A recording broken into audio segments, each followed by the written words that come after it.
Are you always coming up with ideas? Do you marvel at successful business owners? Do you hate being told what to do? Ever take things apart just to see how they work? Are you a dreamer?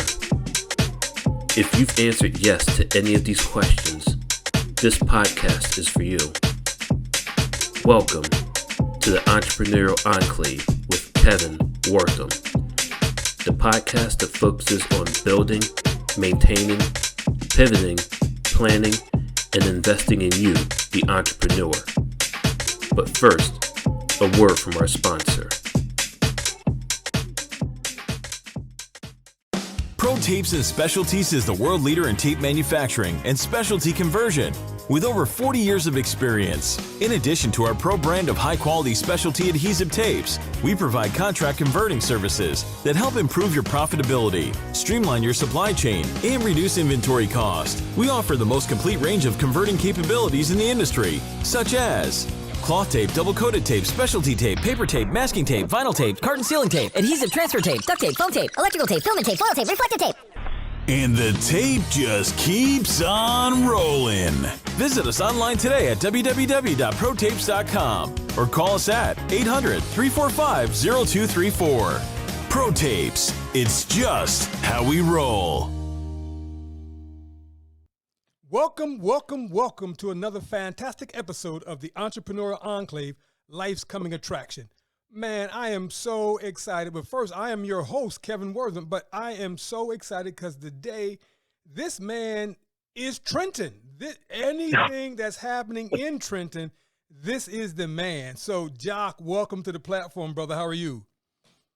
Kevin, I'm doing fantastic, man, and thank you for a great and warm introduction. But I want to pull back and say I am one of many who are doing this. I just happen to be able to get maybe some shine that some others don't have. All right now. Okay, no, that's fair enough. Your shine is great though, man, because you're pulling Trenton out of the dark ages. So where do we begin, and how would you best describe yourself? Are you a city connector? How would you best describe yourself in terms of the work that you do in terms of taking Trenton to the next level? Oh, fantastic. Sure. So I'd like to give the pitch and tell folks that I was born in Trenton, raised in Ewing. And at that time, Ewing wasn't even its own municipality, so to speak. The Federal Postal Service didn't even recognize Ewing as a town back in those days. Wow. I grew up in this, what I like to say is a village near Ewingville and Eggers Crossing Road, that strip of houses there. Yes. And I learned early on, like the importance of civics. And it had a lot to do with my family. You know, I'm the youngest of 7 children. My mom is one of 13. Yes. I live 2 doors away from my maternal great aunt and then 3 doors away from my maternal grandparents. Wow. So with that being said, there was a lot of interaction with family, friends, and my grandfather, who ruled the community there, he was like the men did at that time. Yes. And he was a General Motors, Fisher Body Plant union representative. So he instilled that in a lot of us. I say that because those early days is what I look back on now as I reflect on my life. And I say that those days were integral in helping me to become the person who I am. And that's one of the things that I'm doing here in Trenton, where I live now, my wife and son. And the idea is to be a vessel, to be as open as possible, to be used by my faith tradition, standards, to be a vessel so that, what I see, what I enjoy, I can share that with others and vice versa. Wow. So when you first came to Trenton, did you know that you wanted to pour into Trenton, or it was just like, let me just find my way, let me just figure out what's going on? Yeah, so really interesting story. So since I grew up in Ewing and my wife grew up in Lawrence and Ewing, yes. When we got married, we moved she was living in Trenton, and we ended up buying the house that she was renting at the time. Yes. And with that being said, we were just, young professionals, young parents, just trying to, make things work. We had a very specific plan of what we were going to do as far as, having our child go to private school, et cetera. We had all these things planned out, yes. And things were going well. I had a very good career in the fashion industry, and I still have my hands in the garment industry a bit, yes. Working for Jones, New York. But then when there was a restructure with the company, they gave out packages basically. And so I took a package and then had to like refigure out what I wanted to do with myself. What I like to say is retrenching. Yes. Fast forward, I'd made some relationships, was asked to go on to WIMG 1300 to be a guest on an interview. Shout out to Beanie for seeing something in me. Yes. And with that being said, I started doing radio and TV and got some encouragement along the way. And I ended up turning it into a business with a focus on using media and my personal experiences as a way to tell people about all the wonderful things that I feel and enjoy. Okay. So you turn this media interest into a business because of your exposure or what someone saw in you. And then what was the next step to bring about change in Trenton or to help elevate Trenton to the next level? Because I know a lot of times on your Facebook page, you're always posting various activities going in and around Trenton. And is that also part of the whole media blitz in your business idea or your business understanding? Absolutely, 100%. And unfortunately, like with these interviews, we don't have enough time to go into all the details. And I would love to chat with you more and anyone else who wants to talk to me about some of the ideas and theories that I've implemented. Well, listen, first of all, Howard, this is the Unabridged podcast, so you've got time, brother. You know? Sweet. You've got time. Yeah. Because see, what happens is, unlike the media, right? It's not a 15-minute thing where people don't know you. We are going to give you the time, the platform, so that when this comes out, they can say, oh, wow, I now know Howard. I know what he's about now. I can relate to that. So we've got the time, brother. Let's unpack whatever you need to unpack. Sweet. All right, Yes, that's sir. good. That's even better. Yes, That's sir. even better. Yes, sir. So, and I'm just going to do it from the entrepreneurial perspective and what I do with the media and so forth. And my background, again, is in fashion. So in the garment industry, you're always, working 2 years in advance, 18 months, just because of the sourcing. And oftentimes that's, coming from other places. Yes. So I grew up in that kind of environment. So I'm always thinking, hey, well, what's coming down the pike and how can I be really connected to what's coming forth? Yes. I use that same strategy in the media. So I'm always looking for that next person who's ready to do something, who's right on the cusp, or maybe could use some additional support. Yes. And then to come alongside them, if necessary, behind them or in front of them, and literally share about my experiences. From an entrepreneurial perspective, again, it was never my intent to get into doing radio and television. Gotcha. I literally had no plans, no idea at all. I mean, I was an art dude. I mean, I was fine with corporate America. I just had some health issues and led me to say, okay, look, I have to rethink about what's going on in my life. And shout out to my wife who was like, yo, there's something going on here more than, you just not feeling right. One of those kinds of things. And, all those things together, along with my faith, shout out to Westminster, and some other things that have helped me become, this person where I have this access, this wonderful media access. Yes. I'm not connected to any entity such as a political affiliation or anything like that, so I'm restricted in what I can talk about, and I own the rights to all the content that I create. Yes. That was all part of the entrepreneurial mindset, because early on, people are always often thinking about, hey, let me just get into this, and then they find out that they have no control over anything. Again, my background in fashion, I always wanted to be able to be in control of what I was choosing. That's the art of everything. Yeah. So Jacque, let me stop you for a second. So you would consider yourself like a not a Vince Ghali, but a media influencer, right? Because because you're saying that when you were in the fashion industry, you had to project 2 years into the future what folks would want then. You had to do it now, right? You are correct there, but it's a step further than that. Okay. Because of the media, the ability and the strength that media has, you have the ability to create the marketplace. Gotcha. So in media, and especially, that's why it's so key to, get followers who are true people and not just the content numbers and things. Because there's a difference between saying, hey, I'm projecting that this color is going to be hot next year, or this particular item is going to be hot next year. Yes. But if you have the ability to create that hotness, Yes. you're creating your own marketplace, which is, what I'm really encouraging more folks in this region to look at marketplace development.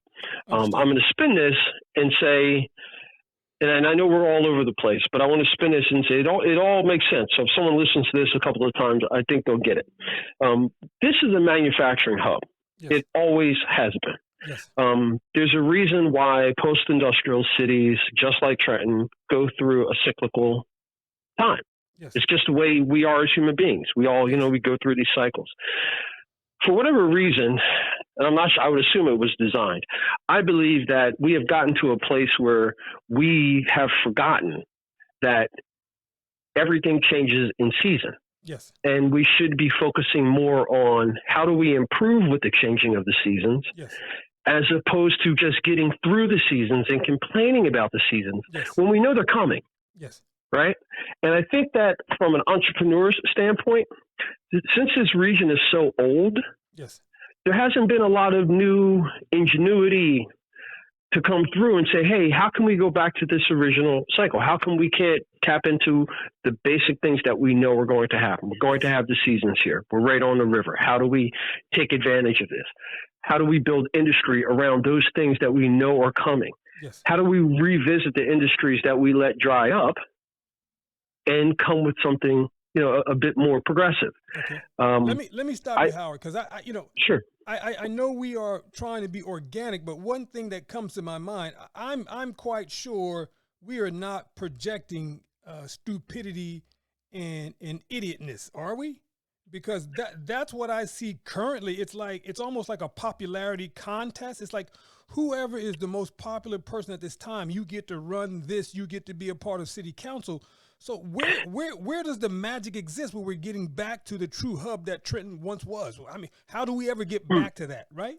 I'm glad you used the term too, hub. Hub 13 West Front Street is my real estate project with my partners, Damon Williams and Phil Flip Charles. Make sure you guys come through there. It is an incubator. So this is a space when it's finished. There'll be a cafe there where people can come and philosophize and share ideas and network, and we'll have private events as well. It is not a venue. It is a private real estate investment.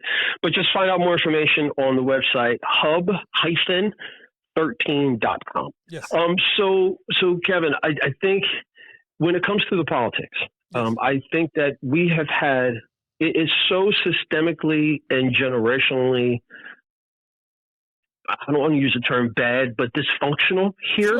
We're flawed. Yes. Go ahead. Yes.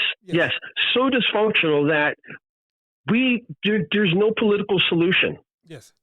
In my opinion, to where Trenton is. I say that because the last however many administrations after the Palmer administration, yes, how much has changed?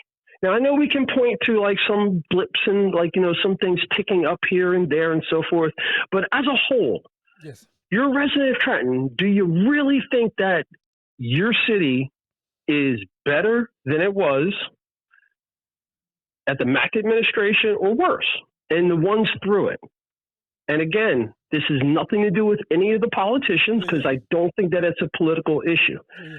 I believe it doesn't have anything to do with the persons because I know Reed had made, and he's my friend. Yes. I consider him a friend. Yes. He mentioned in his campaign expectations for the MLU to be released, for this funds to come through. Yes. The relationship with Murphy, the relationship at the state level, yes, at the forefront, at the head of the cannabis and hemp talks, yes, and legalization, affiliated with the LGBTQIA plus community and out front as a leader, one of the only capital cities in the country to have that. yes, all those things, perfect storm. Yes. Why didn't it work? Oh, and the fact that he was white, and I'm not being racist, but, for some people that really makes a big difference. Yeah. Yeah. Because he's going to get conversations no matter how good Jacque Howard is. Jacque Howard's not going to get. Exactly. And that's the reality. And that's just the reality. And that's a whole nother conversation. But I feel you on yes. that one. But so with all those things together, And remember, hey, we got a whole new crop of council folks coming in. It's going to be good. What happened that it turned into 6 months, 7 months of a lame duck? Yes. Yeah. I say this all, again, that I believe a political solution is not the answer. Because what is our economy? Well, the economy in Trenton, I think, is partially built on state workers. Okay, well, hang on. Okay. So how about we just call it what it is, poverty? Okay. That's what our city's economy is poverty. Yeah. Now, if we are not looking to fix that, yes, we ain't going to have any, we don't have any benefactors that are all of a sudden coming in saying, hey, look, we want to take over this and we want to hire, thousands of people to come work here, like some of the other cities in New Jersey have done. But let me stop you though, Jacque. Sure. You said that you have a private venture called Hub 13. Yeah. Why did you and your partners decide to stay in Trenton? Couldn't you guys have gone somewhere else with your idea? Absolutely. But the idea is that we're passionate about our hometown. Okay. About where we're from. Okay. We believe that there's a need, and that there's an organic marketplace for it. All right. And when I say an organic marketplace, hang on, Kevin, let me get in a better space. And when I say an organic marketplace, it goes hand in hand with a need. Okay, but let me stop you again. But I mean, you are an entrepreneur. Aren't there other like-minded entrepreneurs that through your energy and through your networking that you can encourage other like-minded entrepreneurs to come in to be a part of the city, into the same space that you guys are operating? Absolutely. And that's what I'm saying. I think at some point, man, we just need to like suspend, right? It's almost like saying to your buddy, I just want to be single for a few months. I don't want to date anybody. So it's almost like the city of Trenton. We don't need leadership, because if the past leadership looks like this, let's just be single for a minute and figure this out. But in the meantime, let the entrepreneurs drive the message as to where we need to go. I don't know. It's a thought. I think for sure. I think for sure what we don't do well is communicate here in the city. Very true. And when I say that, and I'm someone who I am trying my best, pouring my energy out to let people know that, hey, I want to be a resource to share what you, your organization, or your cause is doing. Yes. We can work on rates. Yes. We can talk about all that stuff, but no one, heady or high-minded, no one has the access that I have. Yes. Terrestrial radio and television. Yes. As well as college radio. Yes. An international following on blogs. Yes. A highlighted, hyper-focused cannabis and medicinal marijuana experiential page. Yes. All of these, and I'm a political page through Bridge the Vote, begging candidates, just come on and talk 20 minutes. We're just going to talk so people can know who you are. Yes. And the amount of people who don't want to do that also tells me that we don't have a political solution. Because if you don't want to talk to me, not saying like I haven't done anything to hurt anybody, I'm not, using shock tactics on anyone. Like, everyone knows that I'm neutral. I'm down the middle. I just want to get the info out. Yes. If you can't do that with me, how are you going to handle being on a council position? Yes. If you don't have a public website, social media page, or contact information, how are you going to lead 83,000 people? Yes. And I'm sorry, this is part of what we have. And we have so many good people who want to do so many good things. And they talk to me about a lot of these things. And I think as far as working together, I believe it's strategic for me to be more outspoken about us working together and bringing people together in a safe, collective space where people's ideas aren't going to get stolen and one person's not going to run off with the ideas and the money and stuff like that. And Hub 13 is going to be that space. Awesome. We've just been in the building for 7 months. Okay. So we still have, work to do, Yes. but we are moving in that direction. Okay. But let me go back to, no, first of all, congratulations, but let me also go Thank you. back to, just the Trenton leadership, right? Mm-hmm. Can't the leaders take a page out of your design about your entrepreneurial prowess and say, well, you know what, this is a good guy. He could be a ambassador for the city of Trenton. Why can't we take a page out of his book? Why can't we bring him on board to help us outsource some of our ideas, some of the potentials of the city? Sure. I think that what you're saying is exactly what we need. Okay. I think, and not just me. I think that the city of Trenton, well, let me pull it back. So I think the way our structure is, we're asking 7 part-time people to lead a $200 million budget and a capital city. Yes. Part-time work is less than 40 hours. Yes. So either we are expecting people to give more than their time, or we're in violation of not paying accurately. That's just a thought that I have. Okay. One, maybe we don't need to have this type of structure of government. Maybe we need to have a business administrator who gets paid whatever and is on a contract, and the elected official positions are honorary or something. I don't know. Okay. What I'm thinking is that what we've demonstrated and the continued decline in voter apathy that we have, Yes. we have to think about doing something different Yes. to at least stimulate the next generations coming along. Yes. I feel as though this may be an answer that a 50-year-old is giving when the people who should be making the decisions are the 18 to 25-year-olds. Okay. Fair enough. So, Fair enough. mm-hmm. No, because I had posted on my page sometime, when are the debates going to happen? And I was informed that there's too many people that are running for there to be a debate. And I said, okay, so this is like a popularity contest now. We have no idea what these folks stand on, and we'll have no idea as to how to publicly engage them on or have a conversation with them in terms of how they want to move the city forward. So you might be right in terms of moving to a different structure. I don't know. I don't know, because I know currently where we're going, man, it looks like a shit show, man. Yeah, and it seems like the more shit that you spread, the more shine you get. Like, again, I'm serious. I mean, like when the international news is negative, Yes. how do you get out of that?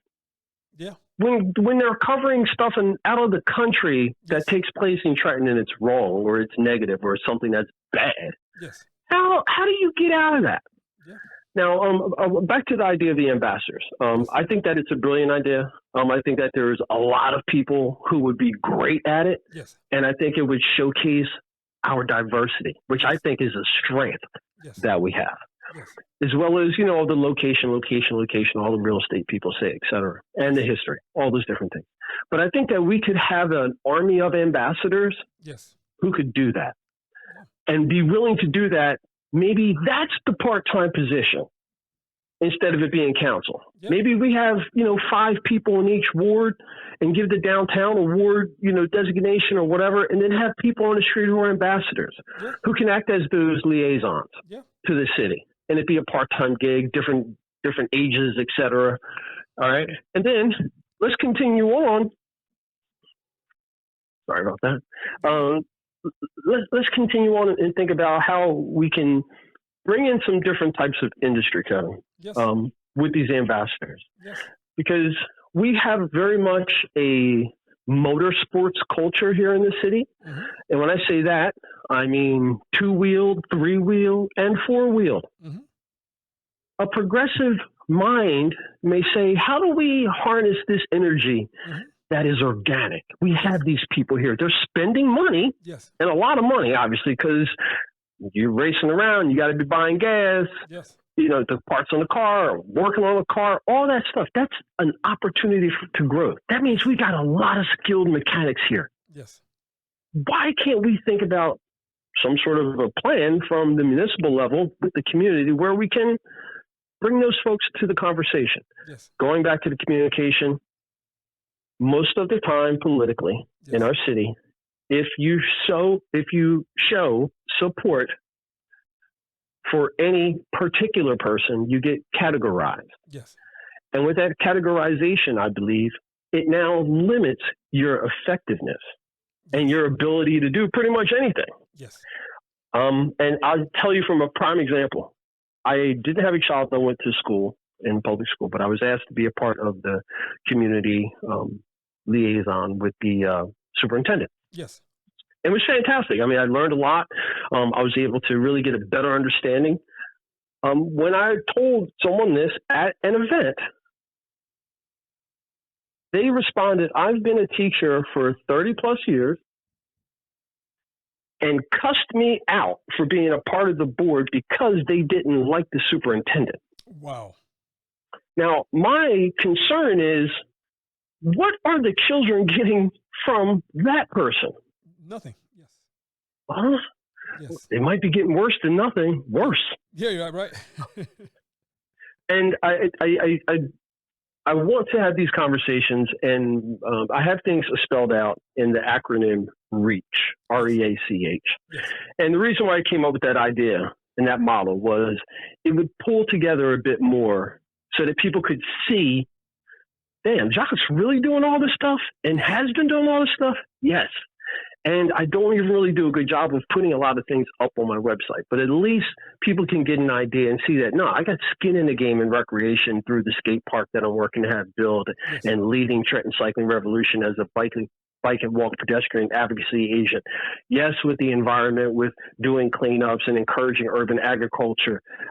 Yes, with the art community, supporting the artists who are coming through, not only buying their work, trying to get them to sell their work and get their businesses situated and having performing arts. Yes. But then the civic portion, got to have the faith community. I'm an ordained elder at Westminster Presbyterian Church, non-bias. We're all inclusive. Yes. And it gives me an opportunity to feel comfortable about where I am in my spiritual place. Yes. And then with health, always talking about cannabis, Yes. because that plant to me helped to save my life.